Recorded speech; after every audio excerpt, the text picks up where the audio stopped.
Bienvenidos a la jaula del noob. Prepárate, porque no podrás escapar.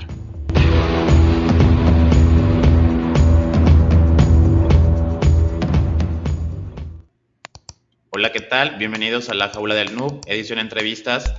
Y esta vez está con nosotros José Antonio.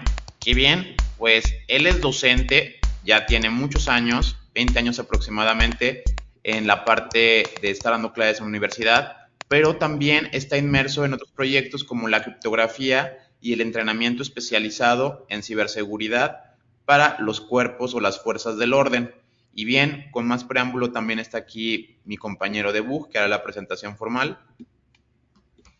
Hola, ¿qué tal? Soy de Bugsec y el día de hoy tenemos de invitado especial a José Antonio Álvarez Bermejo, que es profesor titular de universidad en el área de Arquitectura y Tecnología de Computadores en el Departamento de Informática de la Universidad de Almería. Su perfil docente predominante es el de estructura de computadoras y periféricos. También como investigador se apoya en el desarrollo de arquitecturas eficientes, es decir, conocer el procesador a fondo para poder explotar todas sus capacidades aritméticas. Otro aspecto reseñable es la publicación de un libro académico que se ha usado extensivamente en las titulaciones de Ingeniería en Informática, Ingeniería Técnica en Informática y Grado en Informática. Lleva 20 años en el área de arquitectura de computadores y esta experiencia le ha dado un conocimiento muy profundo y útil de las arquitecturas y de las capas HAL de los sistemas operativos, lo que le permite entender la interacción entre malware y sistemas. Esta experiencia la dedica a aprender cada día más sobre reversing y sobre malware. Es un verdadero honor tenerte en esta nueva entrevista, José. Bienvenido. Hola chicos, ¿qué tal? No, el honor es mío, de verdad, ¿eh? Sobre todo, dar con una comunidad activa en ciberseguridad y abierta, eso para mí es un orgullo que hayáis pensado en que yo pueda aportar algo, teniendo en cuenta que llevo 20 años de carrera y eso me hace muy viejo, tengo ya 46 años y cada vez me cuesta más trabajo aprender, pero bueno, que os agradezco mucho la oportunidad de conoceros y que penséis que puedo seros de interés. Muy bien, José Antonio. Y como la primera pregunta obligada es, ¿desde qué edad surgió ese interés en específico por la ciberseguridad? Lo que, bueno, pues nosotros vemos como entusiastas también, que es el hacking. ¿Y qué relación o qué hay para ti entre el hacking y ciberseguridad? Vale. Hacking y ciberseguridad. Hacking consiste en la creatividad innata de una persona inquieta, en darle un uso al que uno no ha pensado que se podría utilizar un dispositivo cuando se diseña. Eso puede ser bueno o puede ser malo, porque puedes poner funcionalidad del dispositivo pues, para la que no estaba pensado. Por ejemplo, hay muchos vídeos de máquinas de Coca-Cola en la que si tú tecleas un código concreto, accede a la temperatura, el número de lata, el dinero que hay recaudado, Eso, si lo descubre una persona creativa, esa persona creativa e inquieta no se queda ahí. Quiere seguir más adelante y más adelante y más adelante. Y claro, ahí ya nos encontramos con el límite ético de esa persona. Si se detiene e informa o si cruza la línea y no informa. Entonces, claro, el que diseña tiene que tener en mente también, o debe ser una persona creativa también, para pensar que en el otro lado puede haber otra persona creativa y en este sentido, pues diseñar protegiéndose de uso inesperado. Por ejemplo, y me habéis preguntado de cuándo surgió la inquietud de ciberseguridad y hilvanándolo con esto entre la dicotomía de hardware de hacker y ciberseguridad. Estábamos estudiando la carrera, ¿vale? Estamos en primero, corría el año 1995 y en nuestra facultad teníamos una máquina de café, le echaban la moneda y pulsaba. Soltaba el botón y salía el café. Pero claro, una vez hablando, pulsé el botón y me estaban hablando y no solté el botón. Y salió un café, y otro café, y otro café, y otro café. Evidentemente, esa interfaz no estaba pensada para que el botón no se soltara. Eso dio lugar a que con una moneda vaciáramos la máquina de café. Y estábamos todos en clase con los ojos tan abiertos que éramos capaces de ver el silencio. Café gratis, pues imaginaos. En fin, que de ahí varios de, yo personalmente y varios de mis compañeros, pues empezamos a entender que las interfaces de las máquinas no estaban pensadas para dar una funcionalidad, pero no para protegerse de esa funcionalidad. Otro ejemplo claro, los paneles táctiles de las máquinas de vending de aeropuertos o de los kiosks de los aeropuertos, estas máquinas que te ofrecen internet dando dinero, ¿no? Antiguamente, si tú ibas tocando los bordes, eras capaz de tocar debajo de la interfaz que te ponían y tocaba el escritorio. Al tocar el escritorio minimizabas la aplicación de kiosco y tenías acceso a la máquina. Esa técnica era touchy, se llamaba, es decir, tocar la interfaz por todos sitios a ver si cascaba por alguno. Entonces, claro, de ahí empezamos a ver que los sistemas no estaban diseñados como deberían estar diseñados, porque para una persona que se salía de la media había un mundo infinito de posibilidades. Es decir, es como, no sé si lo llamáis vosotros Doraemon, el gato azul este que tiene un bolsillo que saca muchas cosas.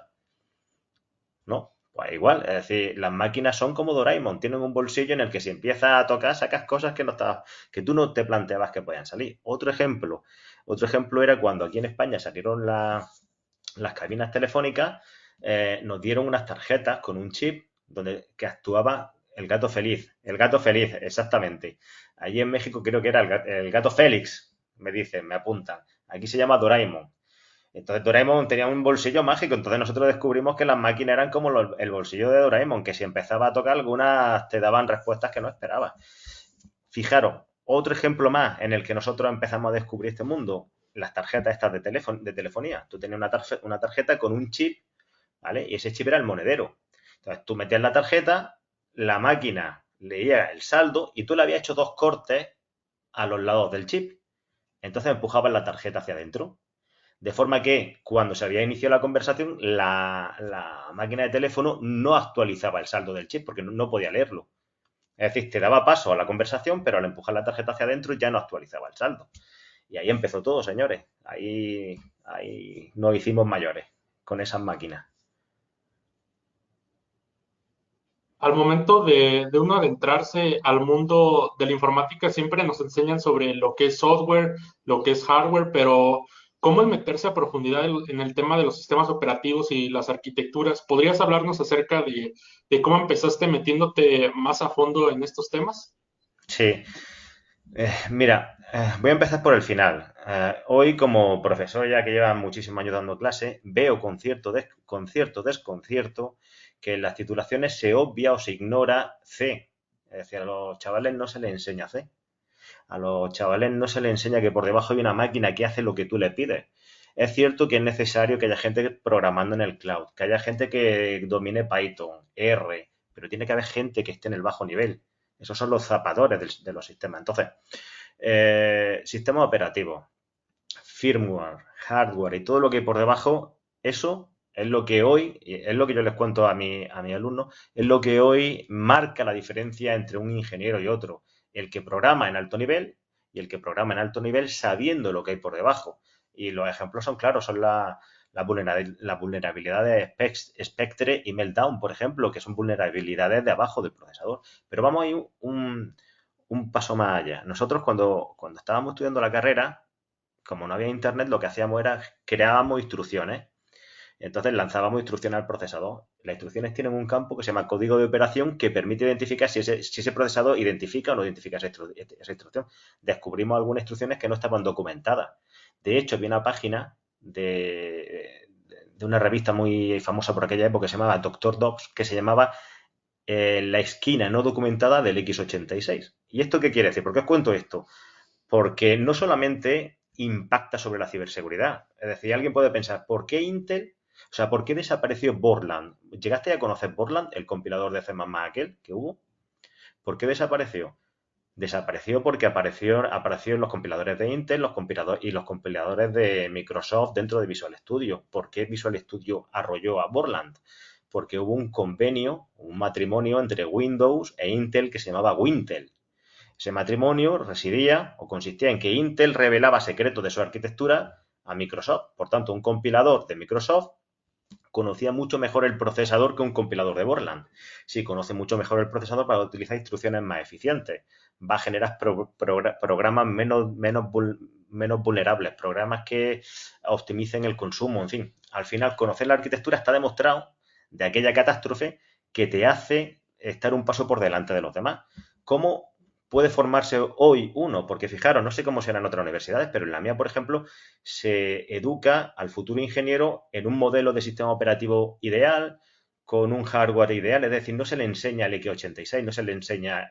ahora se está empezando a introducir ARM, pero antes utilizaban procesadores como MIPS, como el Motorola 68000, que están bien para iniciarte, pero no te muestran la realidad. Entonces, ¿cómo se forma uno? Es decir, ¿y cómo impacta esto en la ciberseguridad? Pues mira, en el mundo de la ciberseguridad uno tiene que elegir su maestro, su camino.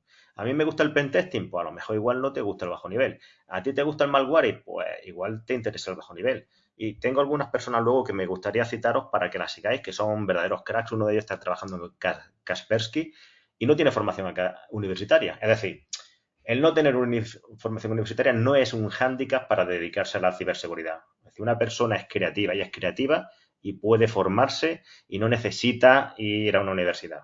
Si va a una universidad, probablemente si esa persona acceda al conocimiento más rápido, pero no es necesario, ¿vale? Entonces, ¿cómo se puede formar uno? En sistemas operativos hay un libro buenísimo de un autor que se llama Pavel Dame un segundo. Josifovich. Aquí lo tenía aquí. Pavel Josifovich, que habla del kernel de Windows. Porque ya que te vas a poner a aprender sistema operativo y tu intención es meterte en el mundo de la ciberseguridad, cógete Windows, que es el sistema más atacado, y aprende Linux porque es desde donde tú vas a analizar los ataques, básicamente, ¿vale? Yo, por ejemplo, yo trabajo con una Manjaro, una Arch tuneada, ¿no? O sea, yo vivo en una Manjaro, o Manjaro, como la queráis llamar. Bueno, pues este libro de Pavel Josifovich te abre el kernel de Windows. También tenía otros libros como el Windows Internals, de David Solomon y Mark Rusinovich, autores de la web SysInternals, que luego fue comprada por Microsoft y que tiene un montonazo de herramientas muy útiles para el día a día de un ingeniero, como Process Explorer, Process Monitor, bla, bla, bla, ¿no? Entonces, ese libro es muy bueno. Si nos queremos ir a Linux, elegir la distribución que más guste. Si empezáis, Ubuntu, por ejemplo, está muy bien. Pero luego, si sois inquietos y os gusta que el sistema operativo sea como vosotros, terminaréis en una Arch seguramente. ¿Vale? Y a partir de ahí aprended, porque cuando uno se mete en el sistema operativo va a necesitar la capa HAL, Hardware Abstraction Layer, es decir, conocer el hardware. ¿Te sirve de algo conocer el hardware? Cuando tú vas a analizar malware, si quieres hacer ingeniería inversa, y hay una página muy chula, porque, claro, ingeniería inversa, ¿qué es? Ingeniería inversa es coger un cacharro, abrirlo, intentar entender cómo está hecho, sin tener los detalles.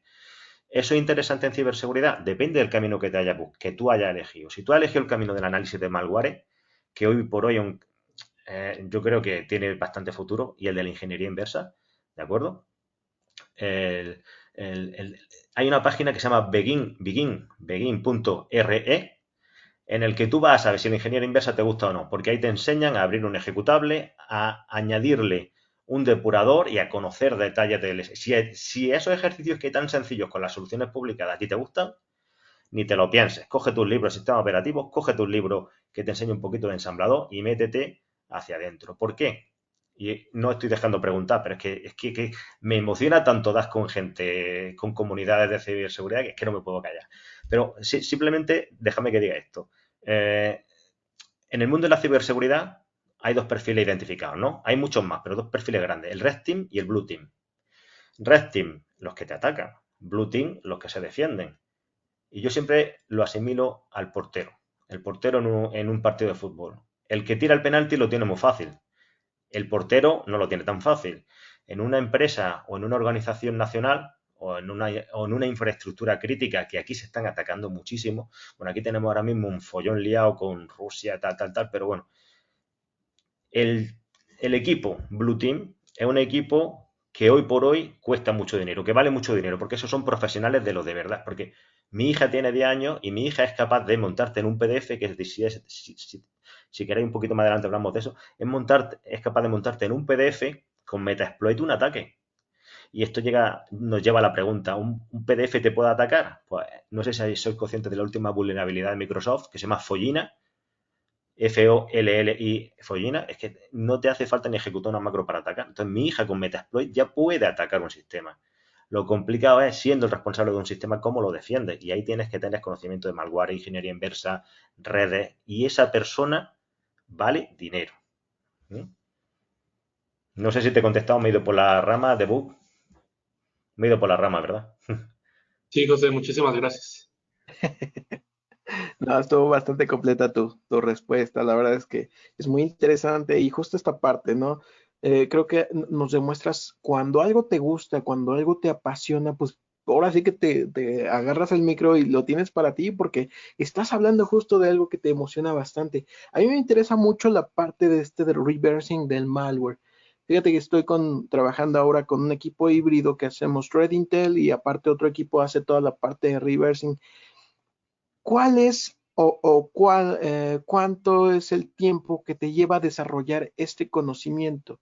Te explico por qué. Por ejemplo, de repente toca revisar muestras de malware, ¿no? Y te encuentras, ¿sabes qué? Pues estos la hicieron con C, nivel binario, pero de repente hay voy a mencionar, ¿no? En este equipo de ransom, perdón, un grupo de ransomware que saca de repente una amenaza que está diseñada en Rust y entonces pues ya no es algo que esté tan conocido, ¿no? Entonces te toca hacer la desofuscación de todo este código. Más o menos, ¿cuánto es lo que te llevaría a hacerte especialista en reversing hablando de todos los lenguajes? No sé si está un poquito clara mi pregunta. Sí, sí, sí, sí, además muy interesante. Fijaros, tal y conforme la ibas planteando, me iba sonriendo, porque esta profesión es la única profesión en la que un viejo vale dinero, porque al final la edad te da experiencia y la experiencia te da, pues, es que por fortuna o desafortunadamente en esta profesión nunca sabes. Eh, ¿Por qué digo que nunca sabes lo suficiente? Porque siempre hay una persona que se toma una cerveza menos que tú y que ese tiempo lo ha empleado en dar un paso más que tú. Y eso es así. O una persona que la hay a millones, muchísimo más creativa e inteligente, que os sorprendería la gente que yo conozco. Y parte de mi carrera la pasé en Estados Unidos y había gente de India, por ejemplo, con 20 años que pilotaba mucho más fuerte que los catedráticos de allí de Estados Unidos. Entonces, nunca se termina de aprender. ¿Cuándo puedes ser o cuándo puedes hacer ingeniería inversa con cierta confianza? Pues depende, tú lo has dicho muy bien. Puede haber equipos de ingeniería inversa especializados en reversing de código nativo, pero luego te traga un reversing de CLR de .NET, es decir, en una plataforma que no está directamente sobre código nativo y no te das cuenta de los detalles.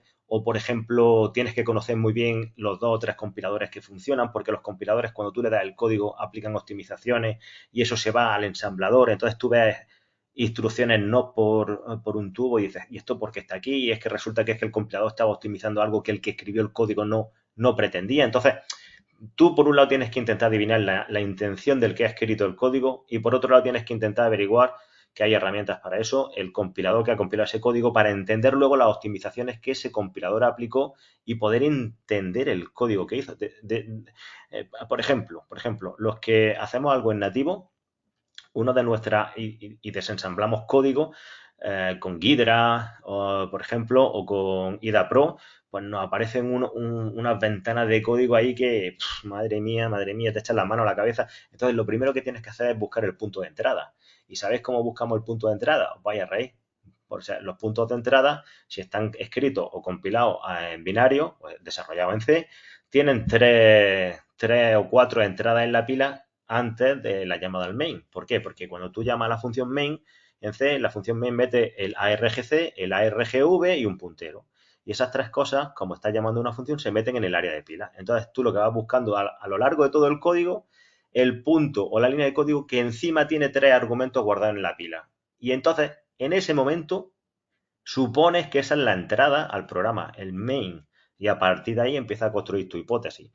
¿Puede estar equivocado? Rama, claro que puede estar equivocado. Puede estar construyendo una hipótesis incorrecta y a lo largo de una semana te das cuenta que no vas por ahí y tienes que volver a empezar. O sea que es casi frustrante. Por tanto, un ingeniero en el campo nativo, pues yo diría que puede empezar a pelear duro a partir de 3 años desensamblando y tal. ¿Y cómo se aprende? Pues hay una página muy buena. Bueno, ¿cómo se aprende? A ver, lo primero que tenéis que entender es que tenéis código, es decir, podéis hacer ingeniería inversa a bytecode de Java, ingeniería inversa al CLR de la plataforma .NET, o como bien has dicho, a Rust, o puedo hacer ingeniería inversa a un ejecutable nativo, a un PE, a un ELF, a lo que tú quieras, ¿no? Y a partir de ahí tirar hacia atrás. Yo creo que con 2-3 años de rodaje ya puedes tener bastante confianza. Y hay dos cuestiones que se juntan aquí. Primero, ¿cómo aprendo? Y segundo, se me ha olvidado, primero, ¿cómo aprendo? Y segundo, bueno, primero voy a plantear la primera pregunta. La segunda, tal y como iba hablando, se me ha olvidado. Primero, ¿cómo aprendo? Pues descargándote una muestra. Ah, vale. ¿Cómo aprendo? Y luego teniendo la confianza de que todas las familias de malware no son diferentes. Me explico. Para aprender ingeniería inversa yo empezaría por Begin R, ¿vale? Que te da idea de cómo funciona el tema. Segundo, tienes que conocer un depurador muy bien. Es decir, el depurador tiene que ser tu amigo, o sea, tienes que dormir con él, porque el depurador es el que se te va a inyectar en el proceso y el que te va a dar la información. Y tienes que conocer el depurador y tienes que conocer algunos detalles sobre los compiladores, ¿vale? Solamente eso. Ahora, tienes que tener en cuenta, ¿es difícil analizar malware? Sí y no. ¿Por qué sí y no? Y luego vamos a la pregunta de cómo aprendo. Porque o sea, no penséis que todo el que ataca es tan bueno como vosotros. El que ataca normalmente coge una muestra, la empaqueta y la lanza. Por tanto, el ataque que recibí suelen ser copias de ataques que ya existen, o la muestra de malware que recibí suele ser una pequeña modificación de una gran familia que ya existe. Por lo tanto, se identifica rápido. ¿Cómo aprendéis? Hay una página que seguro que la conocéis, que se llama any.run, any.run, donde la gente pues sube ficheros y hace muestras y tal, ¿no? Es decir, por ejemplo, tengo este ejecutable, no me fío de él, lo subo a este sandbox y lo analizo. Bueno, pues ahí queda la muestra de malware que vosotros podéis descargar pues, bajo vuestra responsabilidad. Es decir, ¿qué es any.run? Any.run es una página web con un montón de máquinas virtuales allí que actúan como una sandbox en la que tú mandas tu ejecutable o abres tu página web o abres tu PDF o tu documento Word y ves las conexiones que tiene a otros recursos de red, ves las amenazas que se lanzan, ves la matriz de ataque Mitre, ves los indicadores de compromiso, lo ves todo, porque esa máquina, ese sandbox te hace un análisis exhaustivo. Entonces, tú puedes lanzar una muestra de malware o tú puedes ir a la muestra de malware que hay pública y descargarte una. Porque, ojo, te dirá, cuidado que esto tiene una muestra peligrosa. Vale, ya lo sé.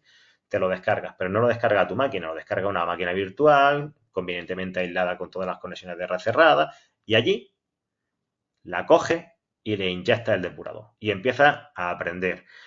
Claro, tú ahí ya llevas ventaja porque ya sabes qué malware lleva, porque el sandbox ya te lo ha dicho.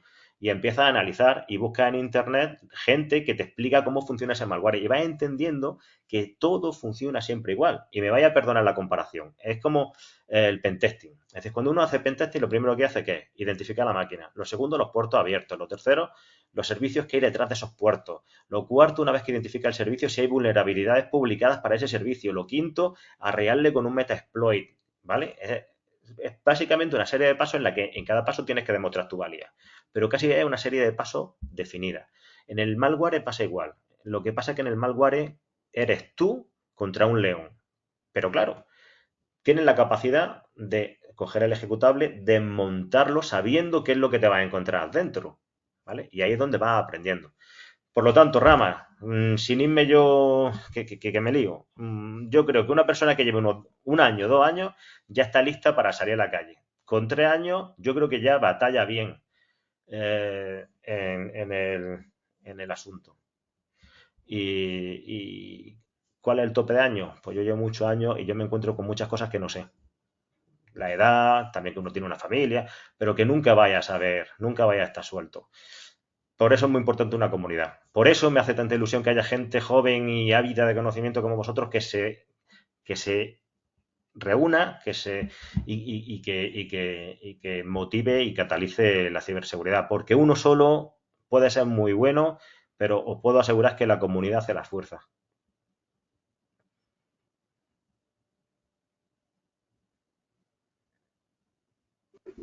¿Qué tal, José Antonio? ¿Cómo te va?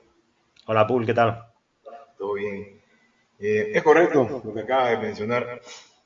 Cuando creemos que somos buenos en algo, lamentablemente siempre hay uno mejor que vos, ¿no? Por eso mismo es importante darse cuenta de que en este mundo de lo que es ciberseguridad como tal, pienso que hay dos factores importantes. Son muchos, pero quiero enfocarme en dos, donde vengo con una pregunta. Uno, más allá de la formación del self-study o de la formación académica, etcétera, está la parte de lo que es la práctica, donde uno adquiere el know-how. Pero no es lo mismo hacerlo en un lab. Por ejemplo, recuerdo cuando comencé con redes, a mí me gusta mucho la parte de redes e infraestructura. Cuando comencé con redes, me acuerdo que jugaba con el Packet Tracer, con el GNS, y simulado todo, mandaba un paquete de un lado a otro, pero nunca te hacías un ataque como tal. Que ahora ya puedes hacerlo con Draw, digamos, ¿no? Ya puedes mapear directamente, visualizar, que eso es interesante, ¿no? Para hacer la automatización de ataque. Porque yo creo que cuando nosotros estamos analizando, yo en la parte que soy de Blue Team, llamémoslo, donde estoy recibiendo el ataque, porque nosotros tenemos toda la de perder. Ayer conversando con uno que se dedica a romper cosas, me decía, ¿no? Le muestro la figura de una infraestructura. Y él me decía, qué bueno, entonces de aquí cómo se comunican de aquí cómo van acá, y las VPN, él siempre buscando el medio, ¿no? Y yo siempre cerrándole a nivel de capa 3, ¿no? Porque aquí lamentablemente todo es con ruta, le pones un barra 30, barra 32, le pones que haga un seguimiento a los ARP, prácticamente va a estar analizando los paquetes, las conexiones, establecidos, relacionados, bla, bla, ok, a nivel de red. Pero él siempre pensando, pero esto, lo que acabas de mencionar, que el arquero, o sea, son 65,000 y tantos puertos, ¿no?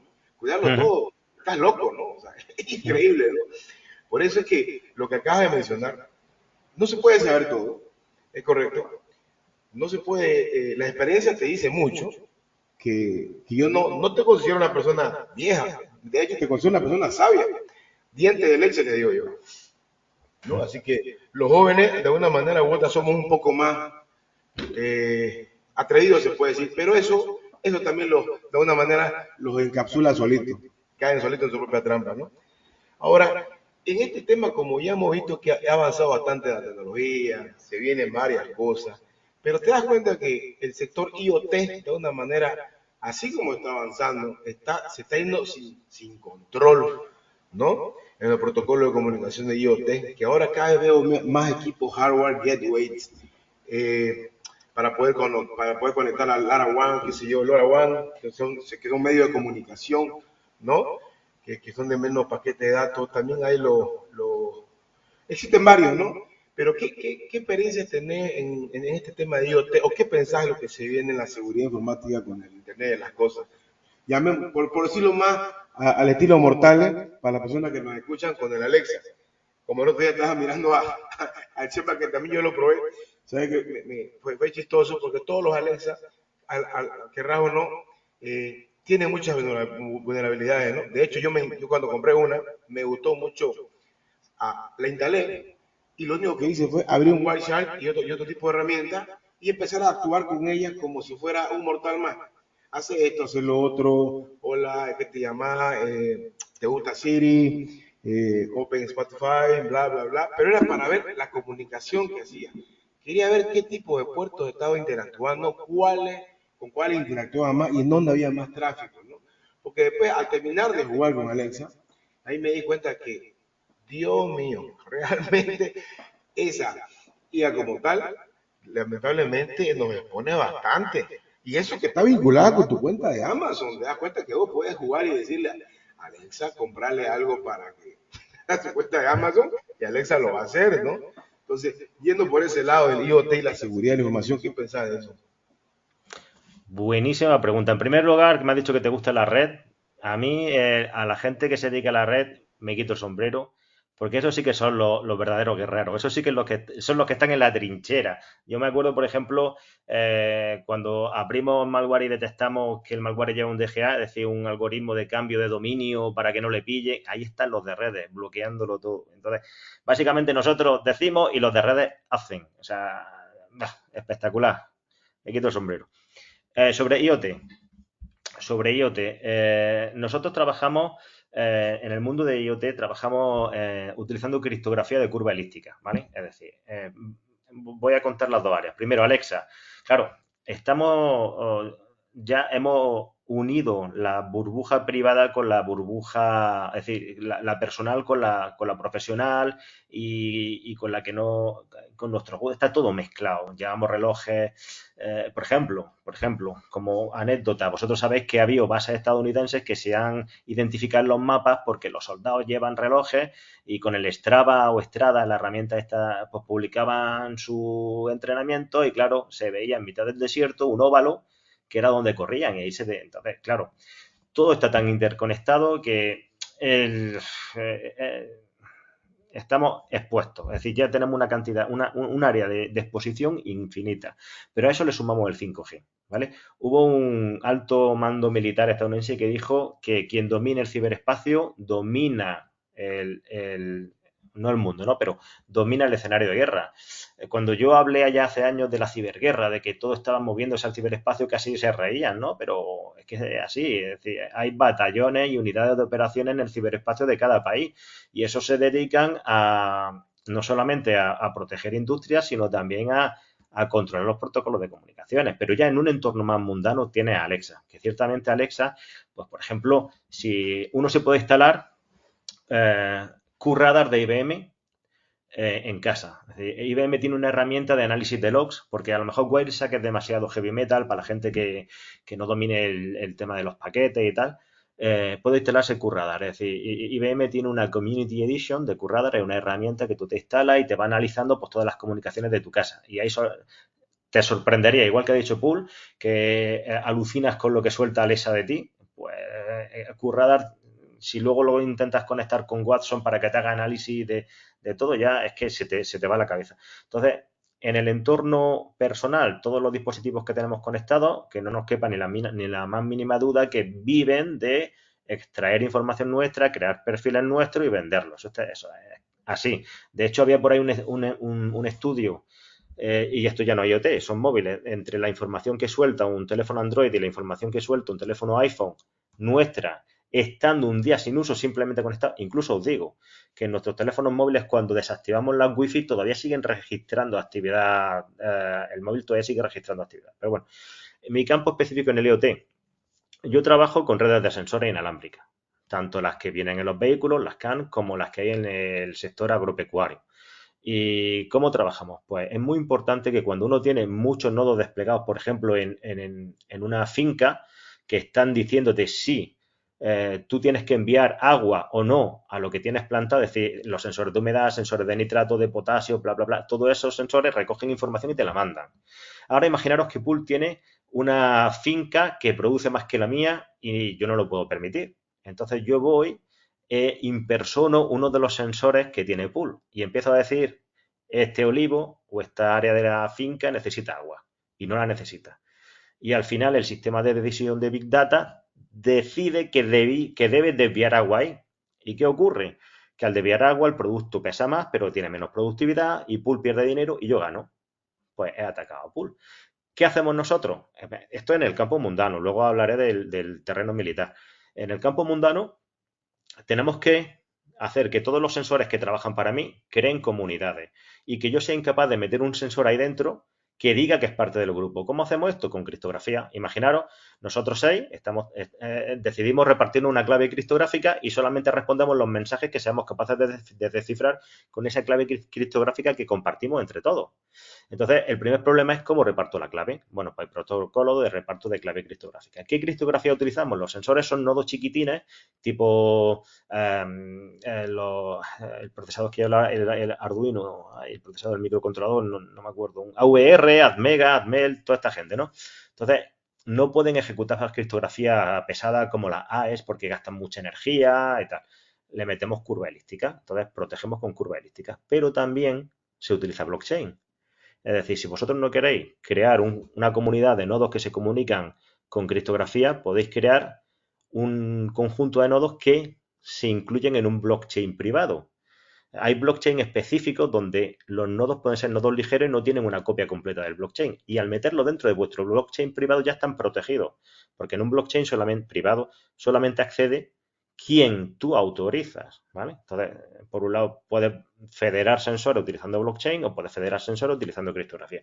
Y luego ya está el tema de cómo hacer que el nodo cabecera el responsable de enviar todos esos datos a los servidores de Amazon o tal, envíe información correctamente. Pues tienes que controlar que ese nodo tenga la energía suficiente para mandar la información. Si no la tienes, tienes que cambiar de nodo. Y ahí viene otro ataque.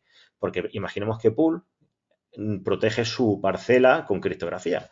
Pero yo llego con una máquina que bloquea la banda de los 2,4 GHz y consigo que los nodos cabecera gasten mucha energía para intentar enviar datos. Esto lo vais a ver muy fácil. Es decir, cuando nosotros tenemos un móvil y estamos en una zona donde no hay cobertura, la batería se nos gasta rápido.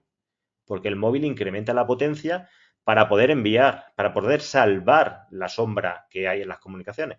Si yo aíslo los nodos, hago que gasten la batería muy rápido y desconecto la red de nodos de pool del Big Data y no reciben información.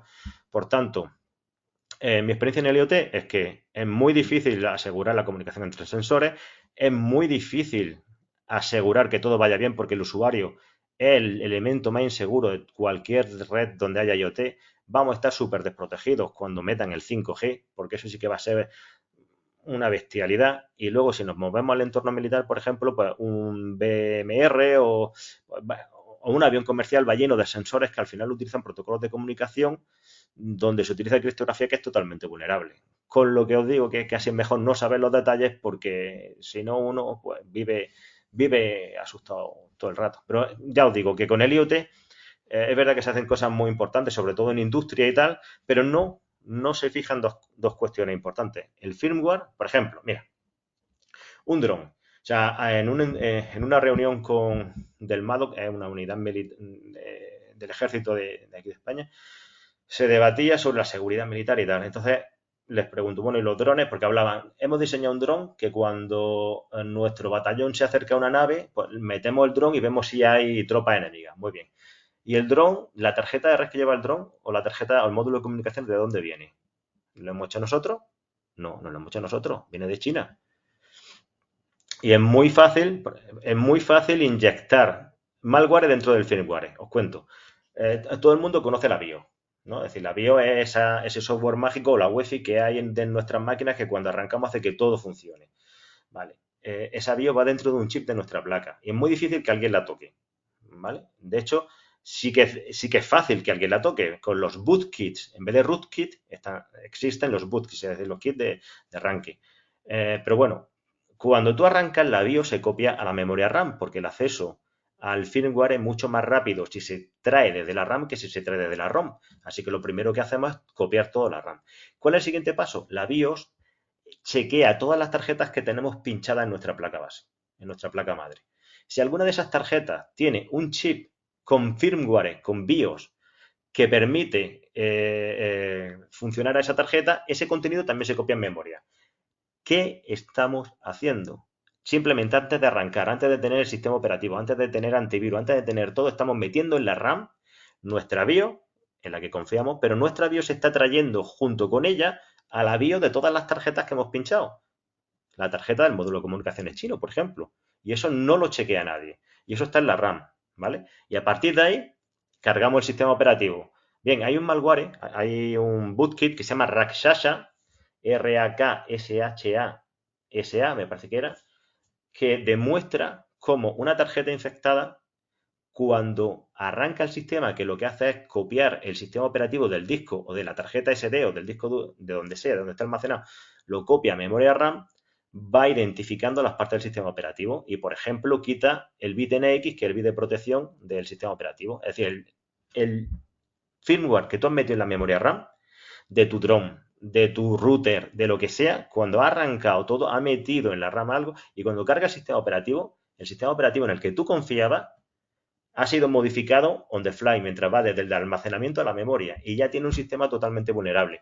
Hay un vídeo buenísimo y una conferencia buenísima en Black Hat explicando esto de los bootkits y del virus Rakshasa, RAKSHA o RAKSHA. No recuerdo muy bien la sintaxis, pero es brutal. Veréis cómo arranca un Windows 10 y le pide a un asistente en la sala que inicie la sesión como administrador. Y obviamente la persona dice, no sé la clave, teclea cualquier clave y entra como administrador. ¿Por qué? Porque el firmware que hay ya dentro de la máquina ha removido, ha eliminado toda la información de login de los usuarios.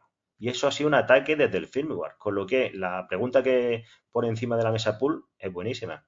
El IoT entra en un modelo de competición en el que hay muchas empresas chinas y cada uno pelea por hacer su dispositivo más barato. Más barato quiere decir que los ingenieros tienen menos tiempo para que el sistema salga al mercado. Si tienen menos tiempo, los firmware son menos controlados. No controlamos firmware. Si no controlamos firmware, estamos vendidos. Y volvemos a lo de siempre. Pero la comunidad, como siempre, nos salva. Estamos hablando de las BIOS. Casi todos nosotros tenemos nuestros sistemas con BIOS propietarias, de empresas estadounidenses, de empresas de donde sea. Nadie controlamos lo que hace esa BIOS, no tenemos el código abierto, pero existen iniciativas como CBIOS, SEA BIOS o Coreboot, que son BIOS que desarrolla la comunidad open source. Y es totalmente factible, posible y viable coger tu BIOS y cambiarla por esa BIOS, porque existe una comunidad por detrás que sabe lo que hace esa BIOS y te dice lo que hace esa BIOS. Y son BIOS potentísimas. Y pueden, igual que hay BIOS para este tipo de sistemas, puede haber BIOS o firmware open source para sistemas empotrados que te garanticen por lo menos que sepan lo que hacen, ¿vale? En fin. Y luego tenemos, si queréis, por ejemplo, los USB. Los USB, algunos hay una página que se llama, que me acuerdo yo, circl.lu. Sería C y latina rcl.lu. Esta es una página del gobierno de Luxemburgo que Rakshasa de Hardware Backdoor. Exactamente, esa es. ¿Quién lo ha puesto que no lo he visto? ¿Lo ha puesto Pool? Pool, sí. Ah, mira, está aquí el chat y no lo he visto. Perfecto, Rakshasa. Échale un vistazo a ese backdoor, a ese bootkit, que es brutal. Claro, la gente está centrada en sistema operativo, virus, tal, pero es que te pueden atacar por debajo y como te ataquen por debajo, estás perdido, ¿vale? Pero perdido totalmente.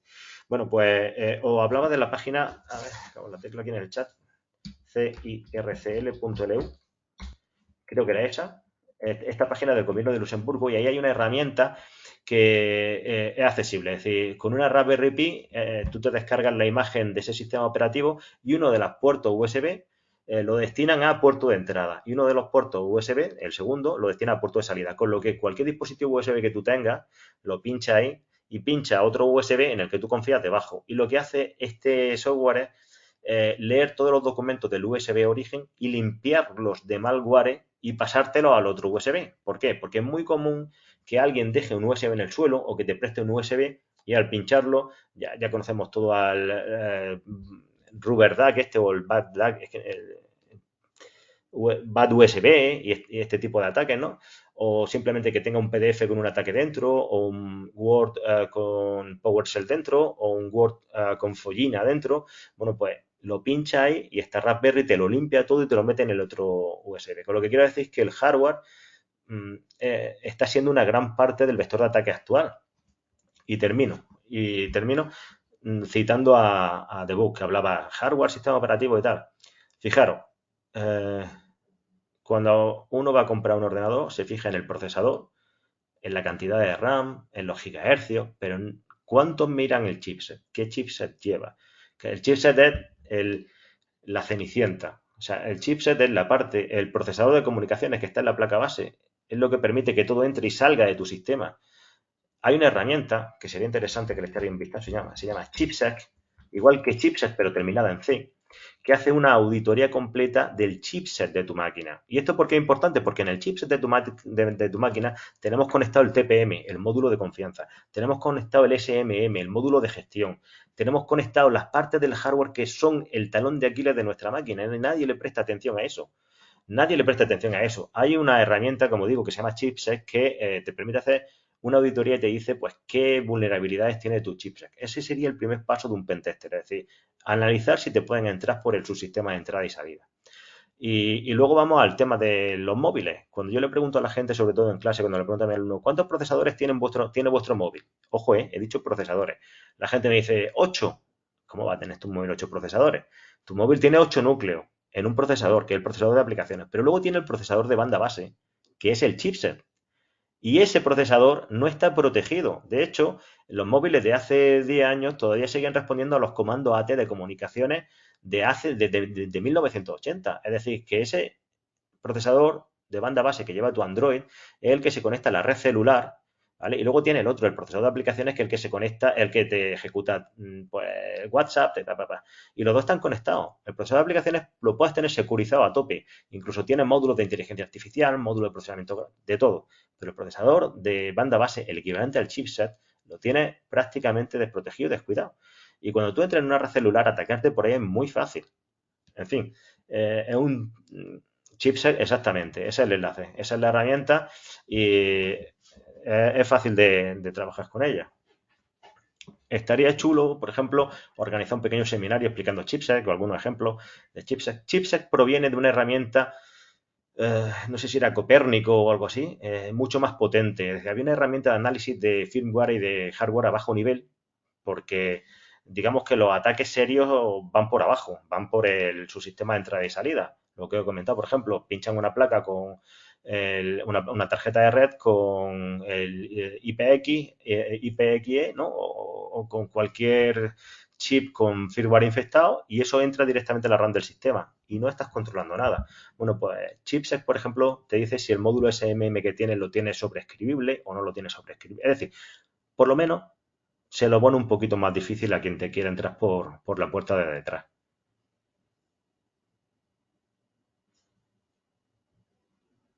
Bien, a mí me gustaría preguntarte un poquito de lo que tiene que ver con los exploits. Ahorita ya estuviste hablando un poquito de Folina o Follina. También estuvo lo de Log4j, que estuvo muy común. Hubo ataques ya también a otro tipo de empresas como Siemens. Ha habido otros leaks relevantes, pero más que nada por la parte de los exploits. Comentabas mucho de, pues ya cualquier persona puede utilizar Metasploit, que es un framework, añadir como tal un exploit, o sea, ya no tienes que compilarlo ni bajártelo de exploit.db, intentarlo interpretar o ver si tiene por ahí algún bug. Ya prácticamente ni siquiera se está usando esto de poner como una pequeña barrera a los script kiddies, ya directamente se pone todo en Metasploit y pues te lo bajas, lo descargas, ya viene en Ruby y lo despliegas. ¿Cómo ves esto en contraste con que nos has comentado que alguna vez has entrenado a las fuerzas del orden? Como tal, pues policía, guardia civil, supongo que hay distintas entidades, aquí en México le llamamos Guardia Nacional, pero básicamente, ¿cómo es cuando alguien puede atacar de una manera muy sencilla utilizando Metasploit, pero ya esa IP que está atacando no es la IP del vecino, no es la IP del propio laboratorio, ni siquiera de un capture de flag? Se les ocurrió poner ahí presidencia.gov.mx, le pusieron NASA.mil o ya alguna otra institución como tal militar o IPs que con un breve escaneo puedes llegar a sacar. A veces no hacen un buen esfuerzo en proteger también estas IPs de que tengan CDNs o algo así. A veces van directito al servidor. Me ha tocado ver ejemplos claros de muchas instancias de gobierno. Y sé que está un poquito, digamos que compuesta mi pregunta, porque también quiero abarcar ya lo de las fuerzas del orden, nos lo comentarás, pero ahora que mencionaste lo de Rusia, Ucrania y China, pues ahora recientemente vi algo que me impactó a cierto grado, que fue que en el último como foro económico, durante el discurso de Vladimir Putin, hicieron un ataque de negación de servicio y se atrasó el tiempo de como, no, ahorita no te subas, espérate poquito, nos están atacando, al rato subes a dar tu discurso. Y es como, o sea, ya le estás impidiendo que se suba al escenario a hablar a un dirigente político de un país que está en guerra. Entonces la ciberguerra pues sí afecta a la persona, ¿no? A que se suba, no se suba, dé a tiempo un discurso o algo. Estamos cambiando mucho las barreras en donde ya los ciberataques pues te impactan como ser humano o impactan al ser humano que tú se los estés realizando. ¿Qué nos podrías hablar de esto, de los exploits complejos y cómo ya cualquier personita agarra, lo baja y lo lanza? Así es. Pues mira, tal como estaba hablando, me estaba acordando, por ejemplo, pues de los ataques que sufren las centrales eléctricas, centrales nucleares. De hecho, cada vez más aquí en España, por ejemplo, se están desconectando muchas centrales eólicas de Internet. Se intentan desconectar porque pierden el control pues de su seguridad. ¿Cómo puede afectar? Detención de trenes, bloqueo de salas de aeropuerto.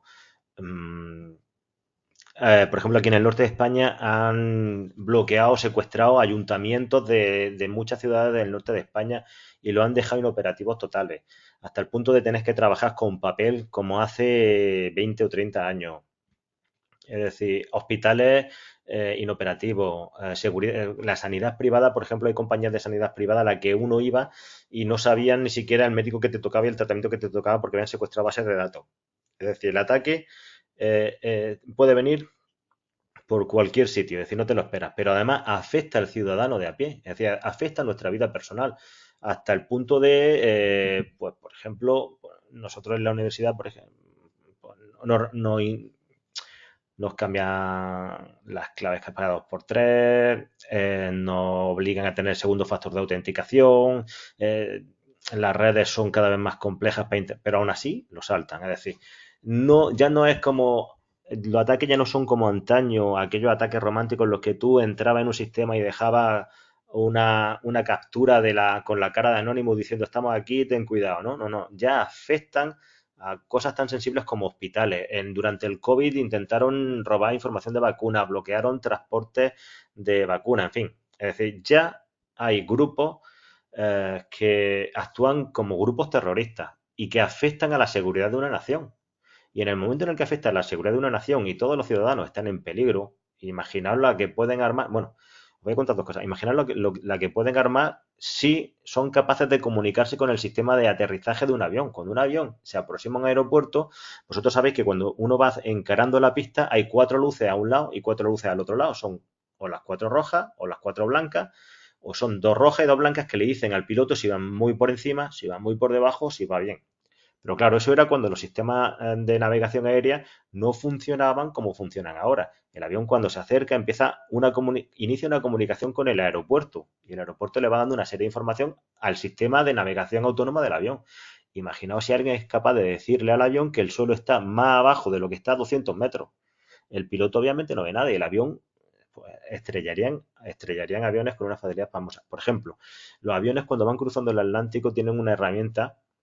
Cuando pierden la conexión de GPS, y ahora os contaré cómo se ha llegado a atacar incluso a barco utilizando GPS, cuando los aviones pierden la conexión GPS, tienen una cosa que se llama transpondedor, en el que imaginaos que vais desde México a España y hay otro avión que va desde España a Brasil y los dos se cruzan y el avión de Brasil ha perdido la conexión GPS y a 50 kilómetros encuentra al otro avión. Entonces el otro avión le transmite vía transpondedor la posición exacta que debe tener el avión que ha perdido la posición GPS. Bueno, pues hay gente, existen ataques, los podéis ver que están documentados, que con dispositivos Android han accedido a la información del transpondedor. Eso ya es muy peligroso, muy peligroso, muy peligroso. Y luego estaba el GPS spoofing, con el que se atacan los sistemas de GPS que utilizan las compañías navieras y los barcos se pierden porque no es que pierdan la señal GPS, sino que le mandan una señal GPS diferente.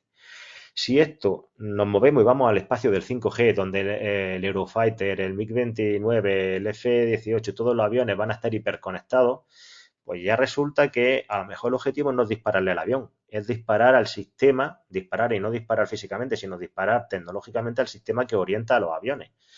Y ahí están las comunicaciones tácticas. Y engarza con mi perfil del inicio. Nuestra experiencia en criptografía hace que una empresa privada del sector de defensa de aquí de España nos comunicara: estamos interesados en vuestro sistema de cifrado. No podemos seguir dependiendo de los sistemas de cifrado de Estados Unidos, porque cuando compramos sistemas de cifra dependen de Estados Unidos. Y en un conflicto global no podemos ser autónomos. Entonces, claro, había militares que decían: ¿vosotros por qué creéis que nosotros en Europa hemos diseñado el helicóptero Tiger y no hemos comprado el Apache? Porque Estados Unidos es capaz de desactivar el Apache o es capaz de manejar el Apache de cualquier país que lo tenga a su voluntad, utilizando la tecnología. Entonces, el ciberataque, el Estado-nación, ¿cómo afecta a los ciudadanos? Pues fijaros qué pasaría si desconectan Internet durante 2 días. Hospitales, sería un caos total. O si son capaces de acceder a los sistemas de gestión de control de tráfico de una ciudad como México, como Ciudad de México, que controlasen en los semáforos, mataría muchísima gente. Entonces, las fuerzas y cuerpos de seguridad del Estado tienen que estar formadas no solamente en lo que se denomina el first responder, que es la gente que llega pues por ejemplo, se va a detener a un pederasta, hay que instruirle en cómo apagar el sistema o cómo no apagarlo o cómo utilizar volatility o cualquier herramienta de volcado de memoria antes de perder la información de ese sistema. Es decir, la formación va en función de la unidad a la que se organiza, a la que se destine, si es aduana, si es Guardia Civil. Por ejemplo, Guardia Civil es muy potente. Guardia Civil tiene una unidad operativa fortísima, sobre todo en el tema del delito en el ciberespacio. Bueno, pues imaginaros que hemos identificado a un pederasta, lo tenemos localizado, vamos a por él y la persona que recoge el equipo lo apaga y destroza muestras. Y se ha dado cuenta que lo ha apagado y lo vuelve a encender. Cuando tú vuelves a encender el equipo, hay mucha información que se sobrescribe y que ya para el análisis forense no sirve. Entonces hay que formar tanto a la persona que esté realizando la operación, que no tiene por qué tener un perfil técnico, pero el no tener el perfil técnico puede interrumpir luego la investigación de forense, o si estamos trabajando con discos SSD que son más complejos que los discos HDD, pues puede deteriorar las áreas de reserva del disco, que es donde encontramos información, en fin. Entonces, es decir, la Fuerza y Cuerpo de Seguridad del Estado van desde el first responder, que es el que entra a recoger pruebas, hasta la persona que, por ejemplo, no está interesada en hacer el análisis de malware, pero quiere saber de dónde procede la muestra que ha atacado a la hacienda pública de España o de México, ¿no? Pues, claro, ellos el tiempo lo tienen para resolver problemas, ellos no tienen tiempo para estudiar. Entonces, en las universidades sí que tenemos tiempo para investigar, porque a nosotros no nos urge el delito, a ellos sí. Entonces, nuestro tiempo, pues ellos nos dicen, necesitamos formación en análisis de este tipo de ransomware. Nos ponemos, nos preparamos y vamos, si hace falta, a formarlo. Es verdad que a nivel europeo hay dos entidades como Europol y CEPOL que son potentísimas. De hecho, Europol tiene un proyecto que se denomina Decrypt, que trata de resolver los casos resolubles de ransomware, que no son nada sencillos de resolver. Entonces, pues es que vamos desde el delito de pederastia hasta el terrorismo internacional, como por ejemplo un ataque que tuvimos del Dragón Rojo, que es un grupo de Corea del Norte que localizaron en un hotel de China atacando a organismos de España. Entonces, es que es súper complicado. Nosotros, pues somos pocos, pero intentamos ayudar en lo que... Pues imaginaros que nos dicen, oye, Héctor, tú que eres una autoridad en pentesting, ¿nos podrías formar en esto? Pues dice, sí, entonces va a ir a formar. Esa es nuestra labor, es decir, echarle una mano en lo que buenamente podemos. Y la verdad es que hacen un trabajo encomiable porque tienen que estar al día y tienen que protegernos a todos y es muy complejo, muy complicado. Y al final termina afectando como bien decía, al ciudadano de a pie. Sabemos que los ransomware pueden hacerse de cualquier lenguaje de programación y también depende del que lo hizo, pues ciertas funciones. Y Rust ha sido un lenguaje de programación pues bastante mencionado porque es muy rápido y eficiente con la memoria, pero ¿tendría alguna diferencia un ransomware que está hecho en Rust a uno que está hecho en Python o en Perl? Pues debug no te sabría decir, pero en realidad la efectividad del ransomware recae en el método de cifrado que tenga. Así tú al final lo que estás construyendo es un programa. Imagínate, tú ahora mismo escribes en Rust un programa que cifra una cantidad de datos pues determinada, o que empieza a coger desde el sector 0 hasta el sector final del disco, empieza a coger todos los ficheros que y lo empieza a cifrar. Es decir, cómo haga el programa puede depender en el consumo de memoria, y eso es importante porque hay herramientas de monitorización que en el momento en el que ven un pico en consumo de memoria detienen el proceso, pero un usuario normal como nosotros si nos cae uno de esos no lo tragamos. Entonces, Rust, C, Python, Perl, al final, es decir, impactan en el consumo de memoria y en lo rápido que lo hagan. Pero la efectividad del cifrado al final depende en la implementación del método de cifrado que tú utilices. Si tú utilizas, no sé,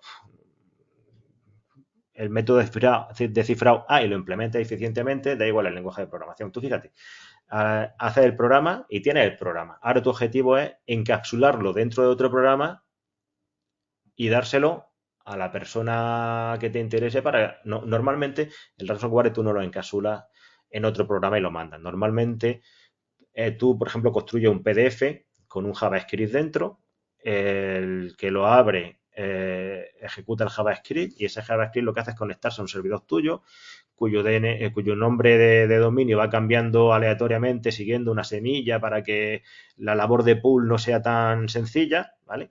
Y una vez que se conectan al servidor, entonces se descarga el programa que tú hiciste y lo ejecuta. Ahora la pregunta está, ¿qué pasa si tú te descargas ese programa escrito en Python y la máquina de destino no tiene intérprete de Python? Te lo tienes que descargar. Lo más sensato es descargarlo en un... es decir, descargarte el bloque nativo, el bloque conjunto de instrucciones. Hay una técnica que se llama Process, lo voy a escribir aquí, Process Hollowing, que consiste en que lo que tú ejecutas realmente crea un proceso vacío, es decir, crea la cáscara del proceso. Y entonces lo que te hace falta es descargarte el programa que tú has hecho y meterlo dentro de ese proceso que normalmente está embutido en un SVC host, ¿vale? Y se lanza. Es decir, que al final tienes que, el lenguaje que escojas dependerá de tu víctima y de la técnica que tú tengas para lanzar el ataque. Si es Process Hollowing, normalmente pues tendrá que ser código nativo. Si tienes un servicio o una vulnerabilidad en un servicio, en una máquina con la que sabes que tiene el intérprete de Python, pues le mandas el Python. Pero al final dependerá del target y de cómo hayas implementado tú la función de cifra. Porque tú al final lo que haces es cifrarlo todo con una clave privada tuya y luego ofrecerle la clave al que te pague.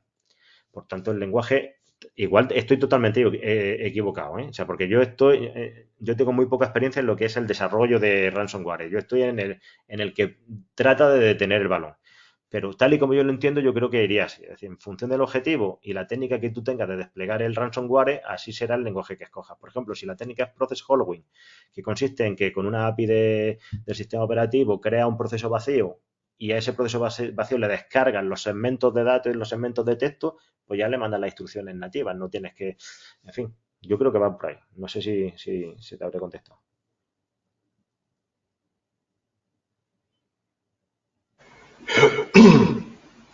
La verdad que, José Antonio, yo poniéndome a pensar, ahora con el Cognitive Services, ya si nos metemos un poquito a lo que es IA, me asusta bastante porque date cuenta que si te das cuenta desde que comenzamos las aulas, básicamente la temática no es si hubiera puros técnicas, ataque, y seguimos mal, los arqueros seguimos mal.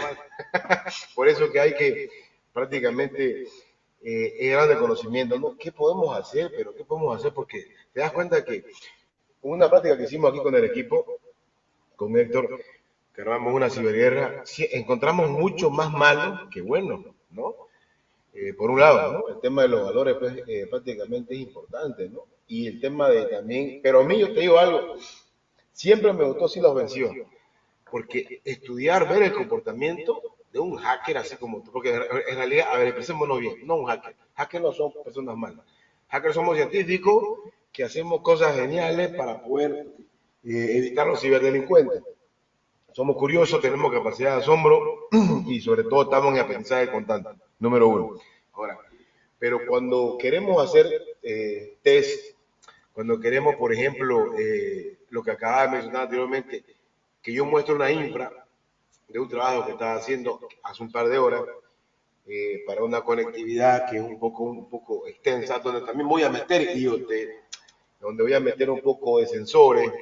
Me encanta esa parte, cómo comunicarlo, cómo cuidarlo. Ahora lo que me acaba de mencionar, el tema del agua y demás, la verdad que es interesante, porque la idea es, ok, está todo listo, ¿cómo lo rompemos? Ese es el tema, eso quiero. Quiero que veas todas las opciones posibles de cómo romperlo, porque de la manera que vos actué, yo te voy a estudiar, pero ese sos vos. Después vas a ir directo, que tiene otra metodología, porque ahora todo se automatiza, ¿no? Te das cuenta con el tema de IA, con Machine Learning, básicamente vos mapeás, así como usamos el draw para dibujar. Yo cuando dibujo Este es el router va a pasar por este segmento de red, se va a comunicar por IPsec LOTP con llave compartida. Vamos a poner un /30 o /32.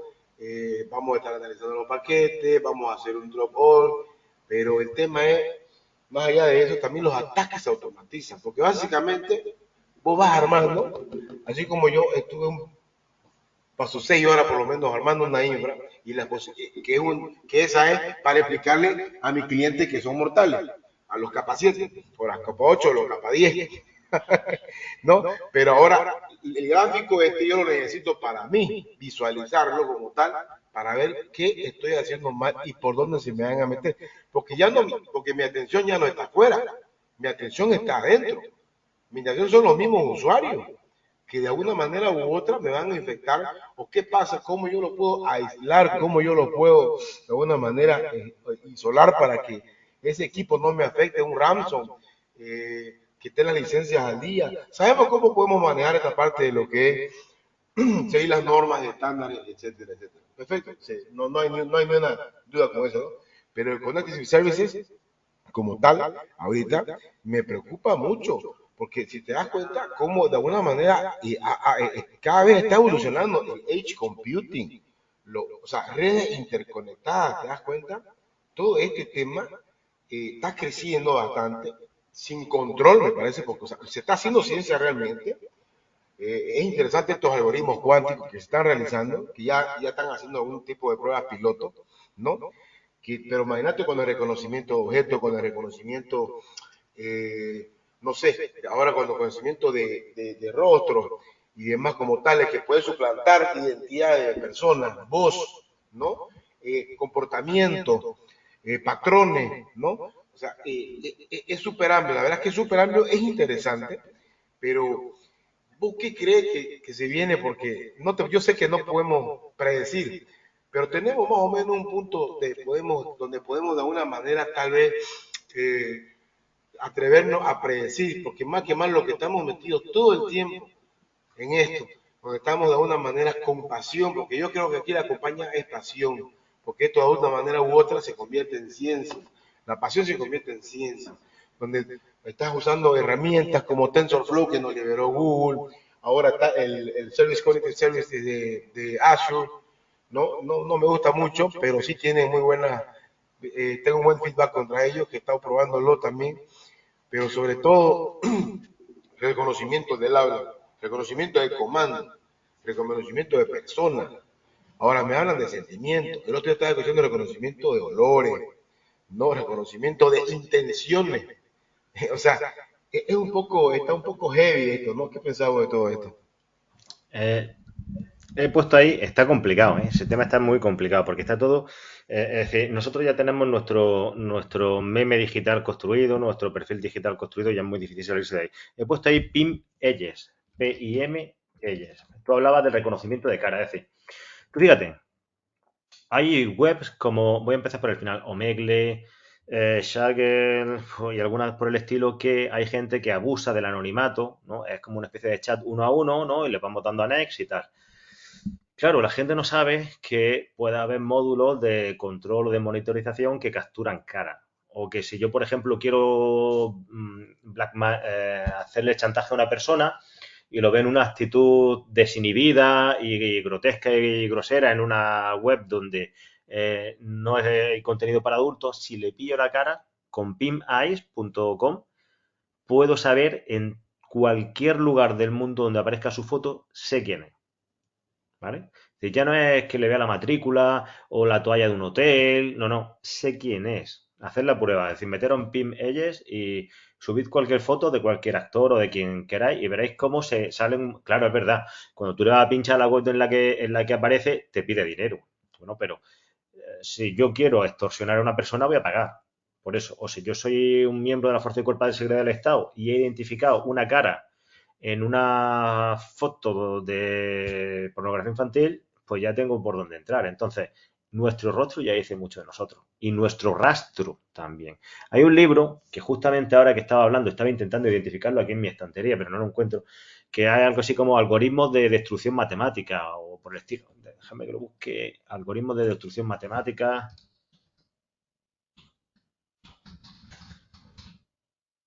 de destrucción matemática.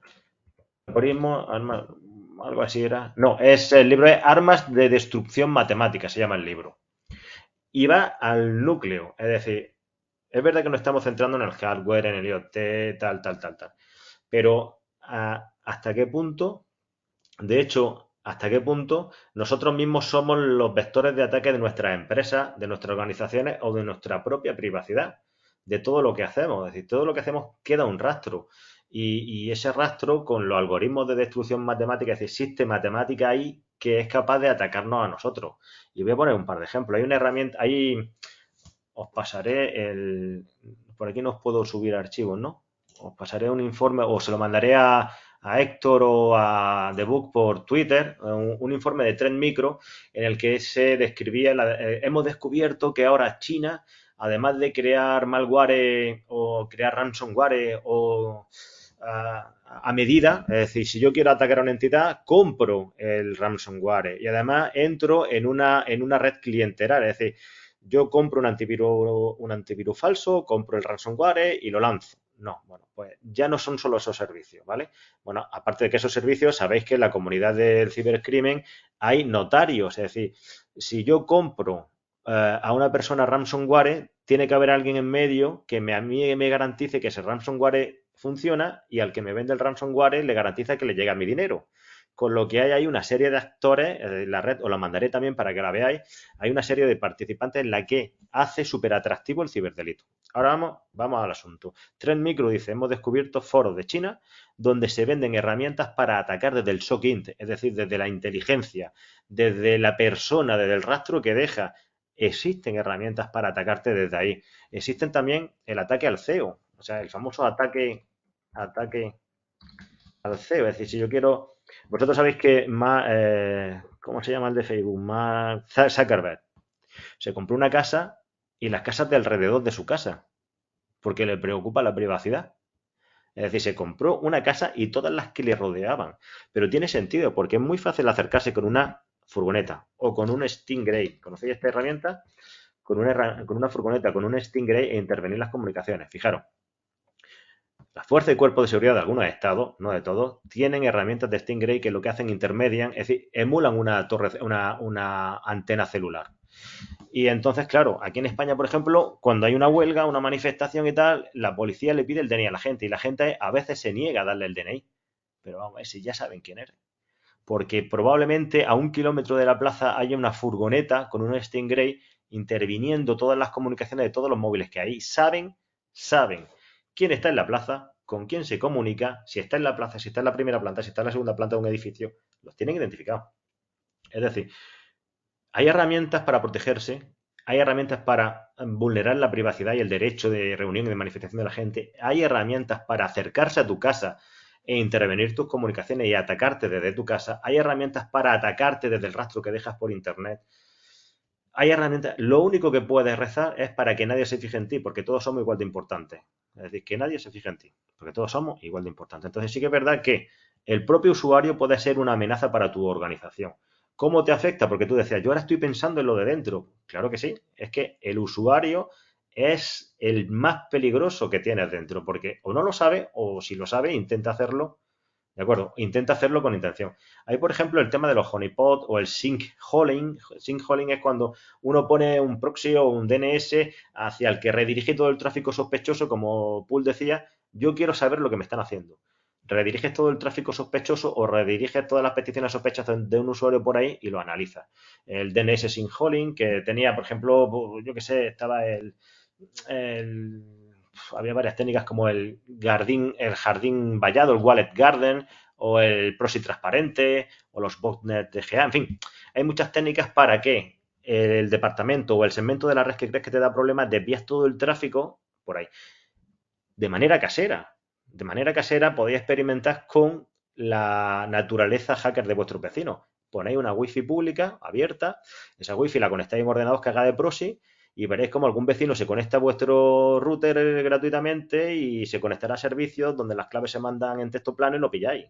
En fin, Sí, es que la gente es muy inconsciente y esa gente luego trabaja en empresas y compromete a las empresas. Obviamente un administrador de red competente, como decía Paul, pues dividirá segmentos, creará honeypot, derivará peticiones de DNS, intentará analizar desde dentro y desde fuera lo que hay, claro. Así que sí, el usuario es importante analizarlo. Bien, mi pregunta puede estar, digamos que comprometedora, entonces eres libre de más o menos decir tú lo que opines a carácter personal, pero veo que mencionas bastante a China, bueno, y esto también lo sabemos nosotros, aunque estemos en Latinoamérica, que realmente desde ahí se orquesta mucho malware, se orquesta también estas famosas alteraciones de los firmwares. Ya se ha visto hasta muchos como drivers, precisamente que vienen de China, que cuando tú compras un componente o compras hardware, baja mucho el costo de comprarlo en AliExpress o comprarlo en un proveedor genérico. Entonces, obviamente estamos adquiriendo hardware de China por la razón del costo. Pero ¿qué tanto ves esta presencia de los chinos ya con lo que viene siendo colaborar en la parte del espionaje? Si China, por ejemplo, le pasa información a Rusia para cómo atacar a Estados Unidos, porque ya tiene por ahí algunos backdoors o algunos firmwares infectados y distintos equipos, o incluso en Europa, si China llega a estar repartiendo este malware en Europa, ¿cómo se contaría el hecho de que China le esté brindando información a Rusia? O sea, esto es colaboración ya en ciberespionaje, se podría utilizar para ciberterrorismo. Entonces, ¿dónde nos deja este asunto? En donde pues todos tienen sus agendas muy específicas y sabemos que esos países comunistas pues obviamente están aliados y están intercambiando información, pero ¿qué pasa cuando ya es tan tangible? O sea, ¿cómo se tomaría, digamos que la labor de China con Rusia? O sea, esto es colaborar en la guerra, ¿no? O cómo se podría manifestar. Y si es que esto en algún futuro crees que tenga contraste, o sea, ya sabemos de dónde vienen los ataques, pero pues no existe un consorcio internacional de la ciberseguridad que sea como la ONU. Sí está la OEA y hay algunos intentos, pero no hay algo que podría decir como, pues ya dictaminamos mediante cómputo forense que China está colaborando con Rusia, por lo tanto, pues también tienen que pagar la sanción. O vamos a desconectar también a China del SWIFT, por ejemplo, ¿no? O desconectarla también porque pues está colaborando con información con Rusia, que es prácticamente lo mismo. ¿Cómo ves esta parte en donde pues ya pues mucho malware viene de lugares bélicos y lo sabemos, pero pues no parece que no pudiéramos hacer nada para detenerlo o decirle a los chinos, oye, me vuelves a enviar algo con malware y te voy a demandar, te voy a cerrar la frontera de exportación? ¿Cómo lo ves? Bien, en el caso de China es complejo porque en realidad no es China, China no es una entidad que ataca como tal. Aquí nos atacamos todos con todos y no hay un bando definido y no hay otro bando definido. El caso de China es complicado, es complejo, porque aunque el gobierno chino quiera controlar a la población, porque digamos que la geopolítica china es complicada con Taiwán, Hong Kong, Mainland China, que quiere que Hong Kong siga siendo parte de China, que no se le vaya a Taiwán, es complicado, es complicado. Entonces tenemos ahí a China, pero China tiene una vía de entrada muy potente de militares norcoreanos. El ataque del dragón rojo, como nosotros le llamamos, un ataque de un equipo de Corea del Norte que se instaló en un hotel de China. Precisamente hay un profesional de la ciberseguridad aquí en España, que es amigo mío, que se llama Pedro Sánchez Cordero, que os puedo mandar la documentación, la charla que da sobre el ataque de dragón rojo, porque fue él uno de los que identificaron el origen. El origen estaba en China. China como Estado pues tiene que reprobar eso. Otra cosa es que China internamente lo potencie o no lo potencie. Es verdad que igual China no, pero es gente de Corea del Norte que llega a China y que opera y se vuelve a Corea del Norte, como en el caso del ataque del dragón rojo. La conexión China y Rusia existe, por supuesto, pero Rusia es muy potente. No creo que le haga falta ayuda de grupos itinerantes chinos, pero sí que hay un factor común en Rusia y en China. Cuando llegó al poder Xi Jinping, el primer ministro chino, lo primero que hizo fue crear un firewall enorme que aislaba a China. Y lo primero que hizo fue desterrar a Google y a empresas que no quisieran pagar el canon y a empresas que él pensaba que era peligrosas. Otra cosa importante, importantísima, que une casi todos los puntos de la charla que hemos visto, el 5G, las redes, todo.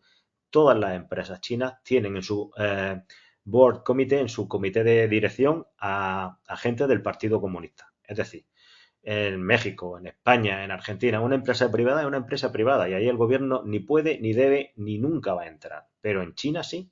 Huawei tiene en sus directivos a gente del Partido Comunista.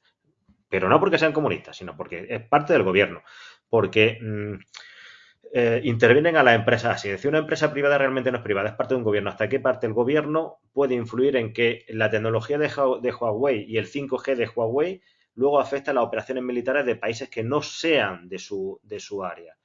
Eso ahí lo dejo. Luego tenemos a Rusia. Rusia ha experimentado ya su propia Internet. Rusia está estudiando cómo aislarse de Internet. Y esto tiene doble sentido. No porque le interese o porque le deje de interesar, sino porque quiere controlar la información en su población y porque quiere ser autónoma. Es decir, no quiere que nadie le desconecte de las comunicaciones en un conflicto global, como pasó cuando Estados Unidos desconectó a Siria. Estados Unidos desconectó a Siria de Internet durante momentos clave de ataque no sé si fue Israel, no me acuerdo, pero Siria estaba bajo ataque y Estados Unidos la desconectó de Internet. Entonces, yo creo que Rusia está protegiéndose por ahí. Rusia es potente, China es potente, las dos se están aislando. Esto hay que cogerlo con pinzas. Y luego tenemos pues que hay un puente muy interesante entre Corea del Norte y China y que las empresas chinas tienen participación del gobierno comunista. Es decir, que todo lo que nos llegue a nosotros probablemente pues siga una estrategia política y no meramente empresarial, lo que no me deja tranquilo. Pero luego tenemos a Estados Unidos. Estados Unidos fabrica las BIOS. Vete a saber si las BIOS que nosotros ejecutamos no mandan información. Pero lo que sí os puedo decir es que HP ha sido denunciada varias veces porque en su impresora crea puertas traseras. De hecho, podéis buscarlo. Dejarme que lo busque. HP Backdoor.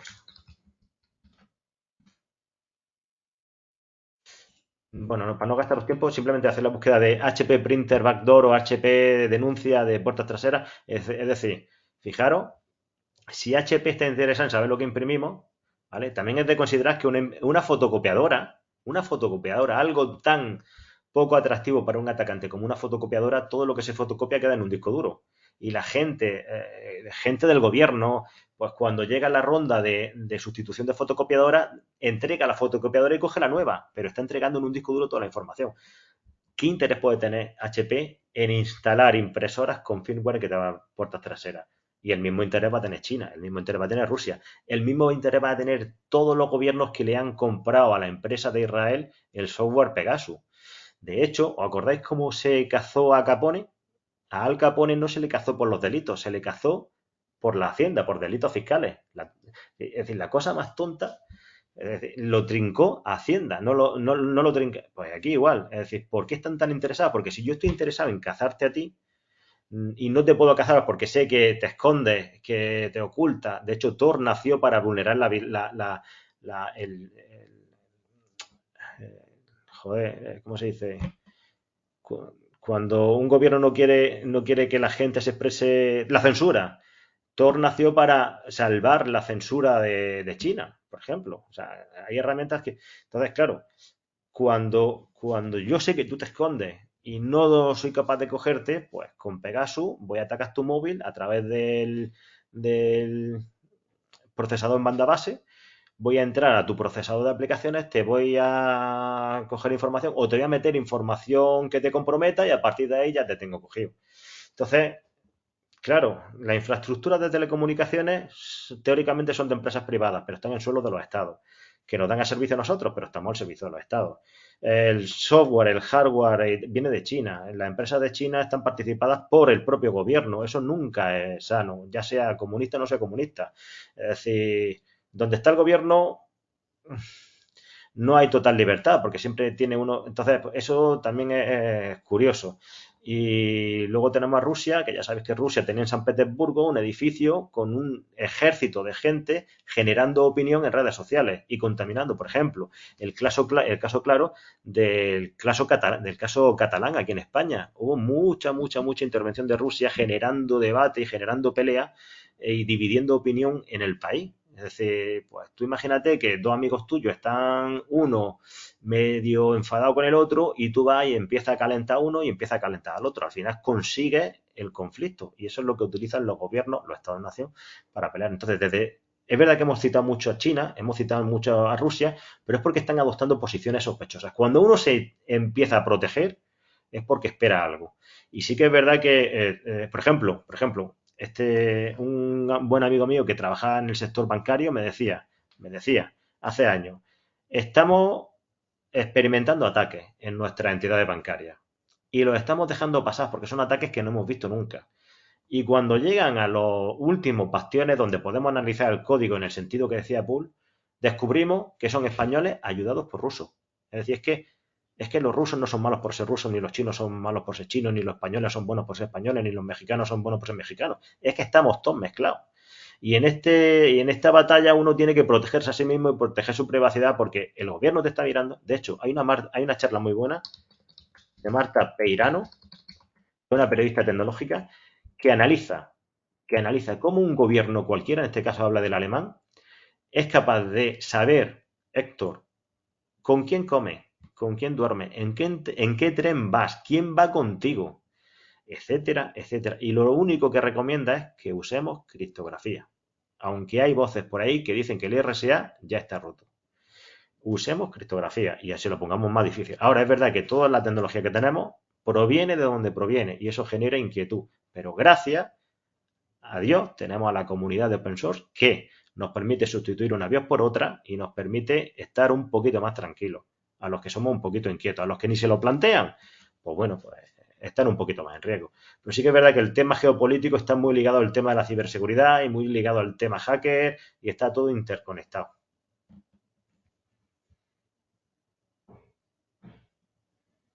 ¿Cómo fue tu primera experiencia como docente en el departamento de informática en la universidad? Gratificante y 22 años casi más tarde sigo disfrutando de la sangre nueva. ¿Por qué? Porque yo, por ejemplo, trabajaba en el mundo de la supercomputación, pero a la clase, al aula, vienen 100 y pico alumnos, cada uno con una inquietud y cada uno que ha descubierto una herramienta o que tiene una pregunta y de ahí aprende. Y además voy a decir una cosa, cuando uno enseña, es decir, nos podemos leer 3.000 libros de malware o 3.000 libros de redes o 3.000 libros de lo que queráis. Y creemos que sabemos. Cuando tú te pones delante de una pizarra, de un encerado y explicas, es cuando realmente aprendes. Es decir, yo tengo una profesión en la que tengo la gran suerte de nutrirme de sangre fresca cada año, de estar activo porque la vitalidad de los chavales es impresionante y además tengo la suerte de poder aprender cada vez que explico. Mi primera experiencia de book, fatal, porque el primer año que uno explica fatal. Es como el primer año que uno conduce cuando tiene el carnet de conducir, que piensa que sabe conducir, pero no sabe ni aparcar, ni el coche va a tirones. Fatal. O sea, desde el punto de vista docente, muy mala. Desde el punto de vista personal, muy buena porque guardo muy buenos amigos de aquella época, que ahora son profesionales, pero en aquella época eran alumnos. Y ¿sabes qué? Cada año veo a los chavales más jóvenes, pero no porque entren más jóvenes. Ellos siempre entran a la universidad con 18 años. Yo soy más viejo.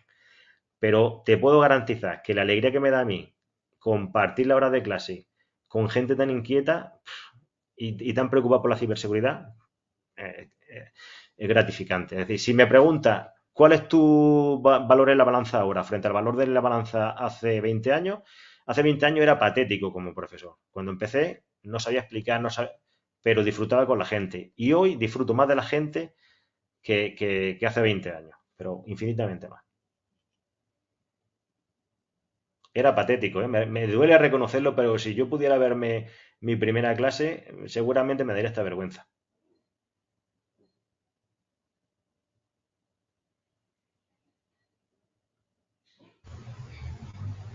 Lo que pasa es que, ¿verdad? A veces no, tal cual lo mencionamos, Antonio, lo que nos forja son las oportunidades que se presentan, ¿no? porque al final de cuentas todo se resume de alguna manera en docencia, pero con práctica. Y ahora que me estás comentando eso ya para culminar mi participación, al menos, la verdad que ha sido súper nutrido. Te agradezco tu tiempo, muy, muy lucrativo, excelente información nos ha pasado. Y siempre es bueno estar, es lo que yo siempre digo, hay que rodearse de personas mejores que vos y con más experiencia. Porque cada uno tiene su know-how y su how-know. Exactamente. Y es lo mejor, ¿no? Y hay que pensar que si nunca nos han atacado, nos van a atacar, nos van a volver a atacar y nos van a volver a atacar. Y mientras más Edge Computing crezca, lamentablemente pues hay que también seguir creciendo, ¿no? Y ya no va a llegar también llegar a una edad de nosotros que vamos a tener que de alguna manera u otra escoger, como se dice, porque no se puede hacer todo. Yo en un momento me considero un full stack en muchos aspectos, pero en infraestructura que me gusta mucho, los despliegues, automatizaciones. Ahora estoy metiéndome un poco estaba aprovechando con un poco de ella, que a veces lo veo un poco duro, pero después lo que se puede hacer es como quien dice, cada uno tiene su propio baile en su propia silla, ¿no? En su sitial. Porque cuando uno hace cosas geniales, hace ciencia y que nadie se entera, te das cuenta que de alguna manera estás aportando y estás cambiando el mundo. Porque la idea es esa, ¿no? Para ayudar. Yo creo que la ocasión de todito es la pasión de seguir aprendiendo y sobre todo para seguir ayudando, ¿no? La verdad que ha sido muy, muy interesante y me gusta mucho esa parte cuando comentás que los jóvenes te están nutriendo y la verdad que nos enseñan bastante, ¿no? Y seguimos aprendiendo. Y esto es un aprendizaje que no termina.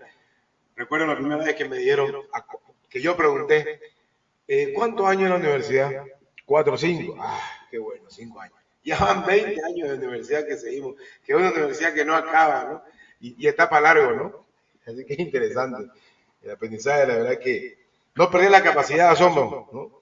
Porque eso, la curiosidad es lo que nos hace, ser curiosos, estar atentos, probar, testear, ¿no? ¿Qué mensaje me le das a estos jóvenes, ya que les has dicho que de una manera u otra estás asombrado, te gusta aprender de ellos y demás, pero en el tema de la formación académica como tal, ahora que se preguntan ellos, entonces, ¿qué hago? Yo quiero empezar en ciberseguridad, yo quiero comenzar a aprender qué necesito, básicamente, ¿no? Para poder comenzar, necesito tirarme 5 años en la universidad como un ingeniero, necesito hacer cursos específicos, formarme en una área específica, ¿no? Yo siempre veo estas preguntas que nos las hacen.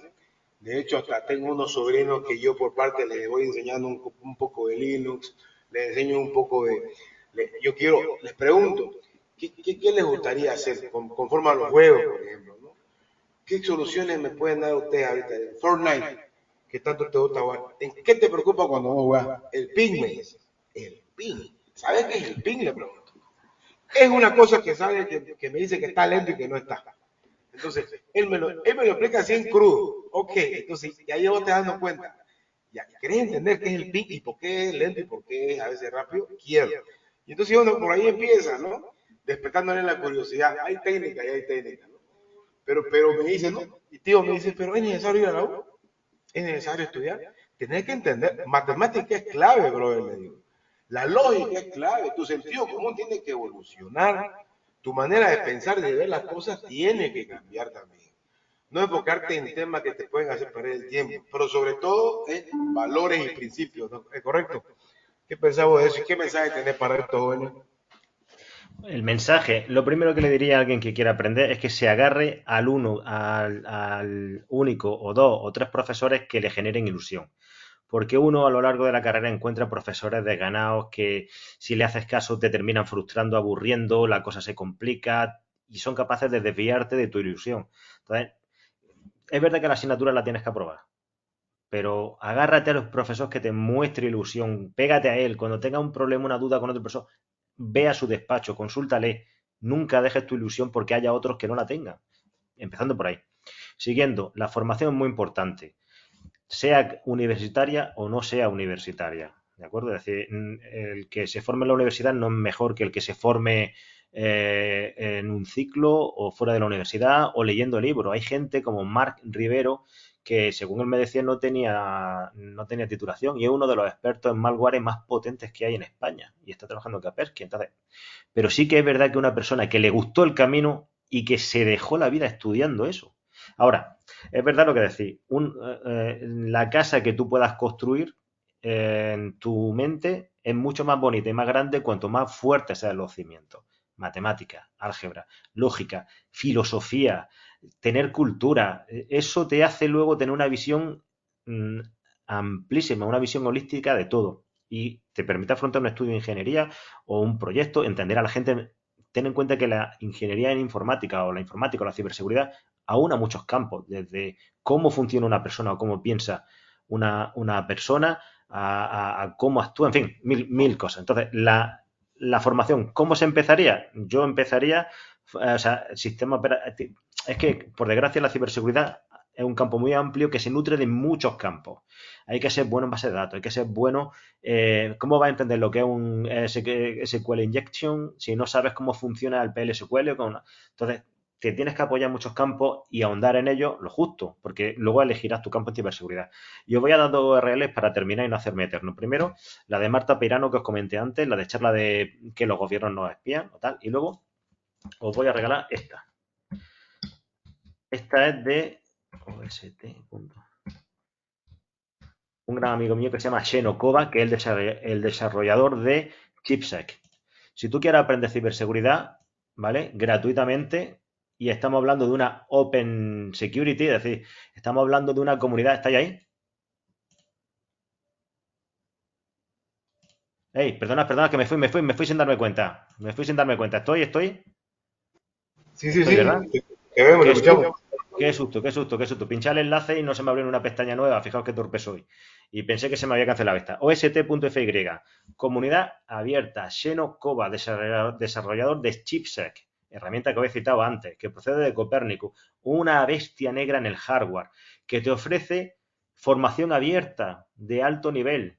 Y que te ofrece los caminos, los paths a seguir. Este enlace distribuirlo a quien tenga ilusión y ganas de empezar. Porque por lo menos puede saber cuáles son las carreteras. Y ya os digo, es mucho más fácil desanimar a una persona que darle la mano, cogerle y hacerle que siga tu camino. Si alguien está estudiando una carrera técnica y tal, y lo veis capaz de creativo y tal, decirle que se va a enfrentar a un mundo donde se va a encontrar con personas grises que solamente quieren dar una lección que probablemente esté desactualizada, pero que esas personas no le frenen. Que si ve un profesor que va en que llega a clase, que les pregunta cómo están, que si tienen interés en el ASLR de los sistemas operativos, que cambia de asignatura porque le gusta, que se peguen a él, pero como una sanguijuela, porque seguramente se lo agradezca. Que se cojan de la mano de esa persona y que nunca dejen la carrera, porque esa es su ilusión, es su camino, es su futuro, su proyecto de vida. Y es verdad que a mí me preguntan muchas veces cómo puedo empezar en esto de la ciberseguridad. Yo siempre digo, buscaros una comunidad. Yo, por ejemplo, tengo una pequeña comunidad en Almería a la que os invito, le pasé el enlace de Book, él lo puede distribuir si queréis. No es mi comunidad, es nuestra comunidad. Estáis invitados a participar, incluso a invitarlo a ellos a que participen de la vuestra. Buscaros un grupo de gente amable, humilde, con ganas de estudiar, que vaya a aprender más de ellos que en una universidad. En la universidad te van a dar los recursos y la forma de pensar, pero luego está el grupo de amigos, la comunidad, que es la que te va a nutrir. Y en este sentido está en el último enlace que os paso, el ost.fy. Y Sheno Koba es un tío potentísimo que ha desarrollado incluso para Apple, que pone su conocimiento y pide ayuda. Por ejemplo, ¿quién me puede ayudar a generar un curso en malware para documentos? Creo que el de PDF estaba todavía, el ataque a través de PDF estaba todavía sin hacer, se lo propuse, pero como ahora mismo estoy ocupadísimo, todavía no lo he desarrollado. Entonces, ahí tenéis un primer enlace. ¿Cómo podemos entrar en la ciberseguridad? Leyendo sistemas operativos, un lenguaje de programación o dos, como bien decía The Book, o Hector Pool, Rust o algo que os guste, y a partir de ahí ya tienes las herramientas para rodar y ya busca tu posición en la ciberseguridad. Probablemente el análisis de malware te dé miedo o angustia, pero eres muy bueno en pentesting. Entra por ahí. Hay un chaval, no sé si lo conocéis, se llama Savitar. Este tipo es muy bueno, es canario. Este tipo es un fuera de serie, hace pentesting.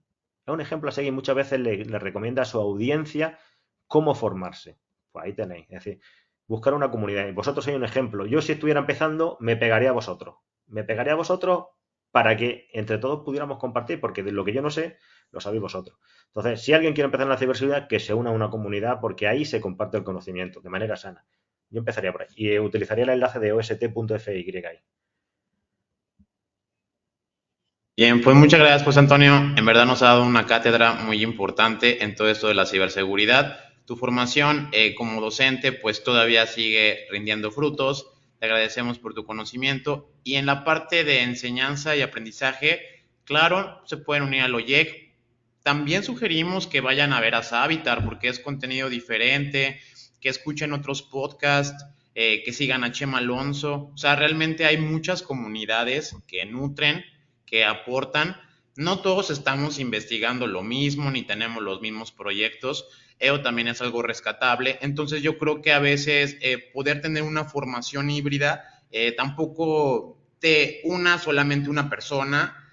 Sí, ten profesores, ten gente que admires, a la cual le pidas información. Creo que eso que tú mencionabas de cómo Sanguijuela también es muy importante. O sea, es más como tu búsqueda del conocimiento. Si tienes una persona que ya te está brindando la puerta, pues aprovecha, no te cierres esa puerta, pero ten una formación ciertamente híbrida. Yo también disfruto de escuchar otros podcasts como Tierra de Hackers, como Crimen Digital. O sea, realmente confío mucho en que generando este contenido, pues todos vamos a aprender y vamos a mejorar la ciberseguridad a nivel global. Muchas gracias por tu conocimiento. Esto fue La Jaula del Noob.